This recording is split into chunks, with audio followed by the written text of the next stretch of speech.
So there's something happened out there. There's something driving the whales a little bit loco, but they lost 2 in 20 years, and now they lost 17 in a short period of time. So it's something wrong out there.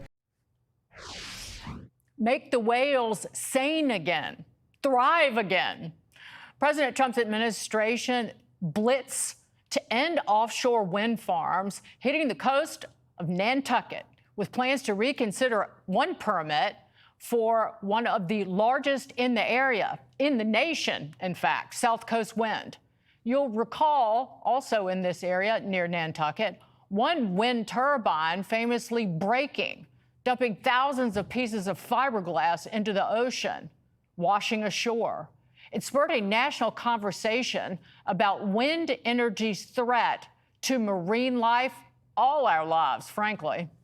The Interior Department is reviewing these federal permits, and it's a big win for grassroots group ACK FOR Whales, which filed the lawsuit. ACK FOR Whales board member Amy DiSibio joins us now. Hey, Amy, thanks for joining us.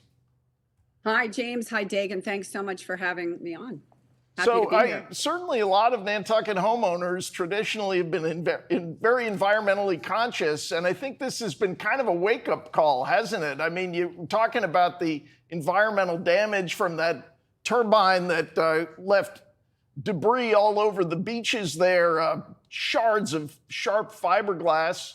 President Trump talking about the threat to whales. What do you see as the main environmental damage resulting from these massive wind energy farms? Yeah, that's a great question. We've been fighting long and hard for a critically endangered North Atlantic right whale, but it's so much beyond that, and it's so much bigger than Nantucket. This is an East Coast issue, but it actually will end up impacting everyone. The amount of ocean that has to be torn up and essentially in jeopardy over these projects is absurd. And we were really happy to see the Secretary of Interior's orders around this, Burgum. One of the things he said are, how efficiently are we using land and what are we generating from an amount of land? And he's considering the ocean, the outer continental shelf, also as land. And when you've got to do this much destruction for a project that is really only going to provide energy 38, 40, something like that % of the time, the trade-off is devastating. And last year when we had the blade break here on Nantucket, debris was all over Nantucket, the Vineyard, the Cape, out as far as Montauk. In fact, more than a year later, we're still picking up debris now. So that was just from one blade on one turbine. And this is something that's a regular issue. Blades fail all the time around the world. Amy, this is about debris. It is about endangering the livelihoods of fishermen, fishing families, that industry. It is about endangering endangered species, whales, sea life.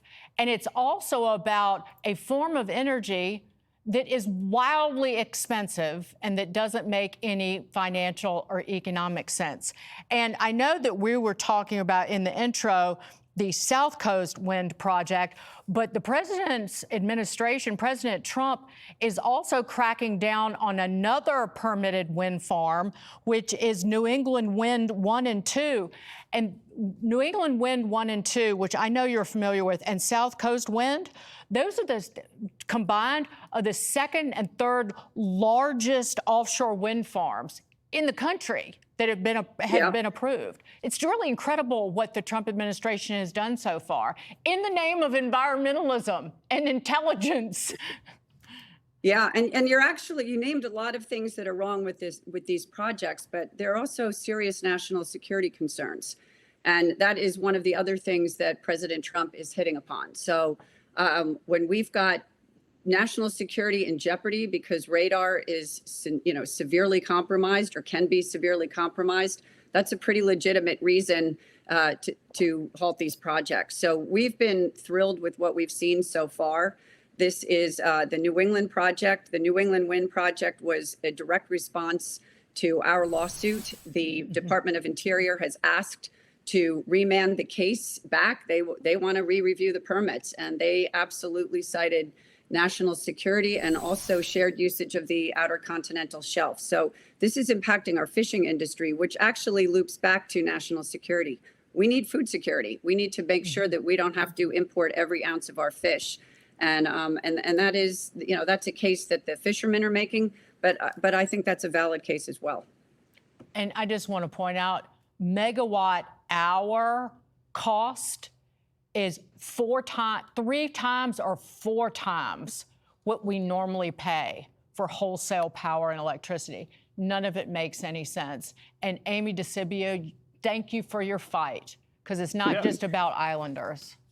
No, it's not. It goes way beyond that. And I really think it's wonderful that the president's eyes are on this and that his secretaries are taking this seriously and the media is picking this up in full force. So we're very grateful for that. Grateful for you. And I think maybe it'd be good to have some Massachusetts politicians stand up for ratepayers and say maybe there's a better, safer, more reliable, less costly way to generate power. Unfortunately, Governor Healy is not up for this. I mean, she is full force for wind, and that's her agenda item. And hopefully, elections matter, and hopefully that'll be up for grabs next time. Okay, thanks, Amy. Thank you both so much.